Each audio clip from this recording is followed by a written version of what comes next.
Bayangkan lubang di tanah yang terbakar terus-menerus selama 50 tahun.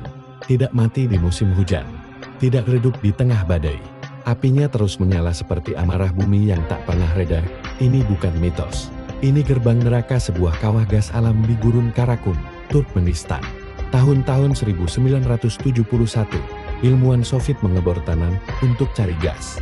Tapi tanahnya tiba-tiba runtuh, membentuk kawah selebar 70 meter yang memuntahkan gas beracun ke udara. Mereka punya satu pilihan: bakar gasnya, atau biarkan ribuan orang keracunan. Maka, mereka menyalakan api. Hanya untuk sementara, katanya. Tapi sementara itu berlangsung lebih dari setengah abad. Apinya masih menyala. Malam hari, langit gurun memerah seperti mata raksasa yang tak pernah tidur. Turis datang dari seluruh dunia hanya untuk melihatnya. Api yang menyala di tengah keheningan tak terbatas. Tak ada suara, tak ada air, hanya api dan pasir. Dan sampai hari ini, tidak ada yang berani mematikannya, karena takut jika apinya padam, racun lama bisa bangkit kembali. Jadi, gerbang neraka tetap menyala. Sebagai peringatan, kadang, satu kesalahan kecil bisa jadi api yang tak pernah padam. Like kalau kamu terpana oleh kekuatan alam ini. Dan komen, menurutmu, kapan apinya akan padam? Bayangkan, hidup di kota di mana kamu dilarang mati. Bukan lelucon. Di Longyearbyen, Norwegia, hukum tak tertulis melarang siapapun dikubur di sini. Bahkan jika kamu lahir, tumbuh, dan sudah tua, kau harus pergi sebelum ajal menjemput. Kenapa? Karena tanahnya beku abadi permafrost yang tak pernah mencair. Mayat yang dikubur di sini tidak membusuk. Virus dan bakteri dari ratusan tahun lalu bisa tetap hidup, seperti bom waktu yang tidur di bawah salju. Pernah ilmuwan menemukan mayat korban flu Spanyol 1918 dan di dalam tubuhnya virus itu masih aktif.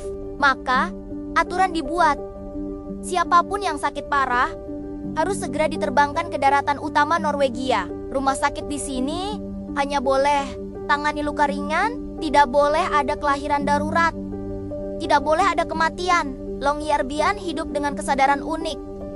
Mereka bukan pemilik tanah ini, mereka hanya tamu yang harus pergi sebelum waktunya habis. Dan di tengah diamnya Arktik, kota ini berdiri, tenang, indah, tapi tak pernah lupa.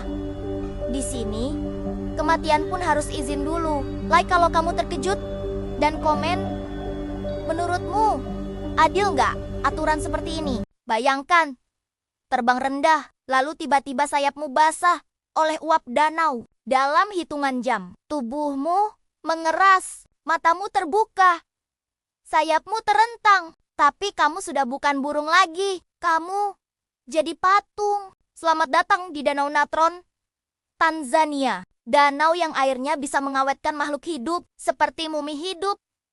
Ini bukan sihir, ini kimia ekstrem. pH airnya lebih basah dari pembersih lantai. Suhunya bisa capai 60 derajat Celcius. Airnya penuh garam dan mineral mematikan. Kalau hewan kecil jatuh ke sini, tubuhnya tidak membusuk, tapi mengeras sempurna, seperti dipahat oleh tangan tak kasat mata. Fotografer pernah menemukan burung yang jatuh ke danau ini, dan saat diangkat, tubuhnya masih utuh, seperti sedang tidur, tapi sekeras batu. Yang paling mengerikan, flamingo justru berkembang biak di sini. Satu-satunya makhluk yang kebal racun danau ini. Mereka hidup di neraka, tapi justru bersinar seperti api. Danau Natron mengajarkan satu hal, alam tak peduli cantik atau buruk, ia hanya peduli. Apakah kamu cukup kuat untuk bertahan? Kalau kamu merinding, like sekarang dan komen. Menurutmu, kenapa flamingo kebal racun danau ini? Pernah kepikiran? Enggak, gimana rasanya bisa nyapa besok? Cuma lewat lambaian tangan. Benere? Lyo, enggak main-main. Ada 2 pulau kecil di tengah laut beku antara Amerika sama Rusia. Namanya Pulau Diamet. Jaraknya cuma 3,8 km lebih. Dekat dari rumah lo ke warung langganan. Tapi, kalau di pulau sebelah sana jam 8 pagi hari Selasa, di pulau sebelah sini Masih jam 11 malam hari Senin. Beda 21 jam. Jadi, bayangin, lo jalan ke tepi pantai, lihat tetangga di seberang, dia udah sarapan. Lo masih nontonin episode terakhir drakor tadi malam, dia udah mikir. Besok, lo masih mikir tadi siang. Dulu, waktu Perang Dingin, tentara AS sama Rusia saling jagain dari pulau masing-masing. Mereka bisa lihat muka satu sama lain pakai teropong. Tapi nggak bisa ketemu, bukan cuman karena musuh, tapi karena mereka literally nggak hidup di hari yang sama. Sekarang, penduduknya dikit banget, tapi mereka punya kebiasaan unik. Kalau kirim surat ke seberang, mereka nulis tanggal kemarin, soalnya emang bakal nyampe di masa lalu versi penerima. Gila. Kan, di tempat ini, waktu bukan cuma angka di jam, tapi batas yang nyata yang bisa lo lihat pakai mata telanjang. Kalau lo terpana, like aja dulu. Terus, komen. Lo milih tinggal di pulau kemarin atau besok?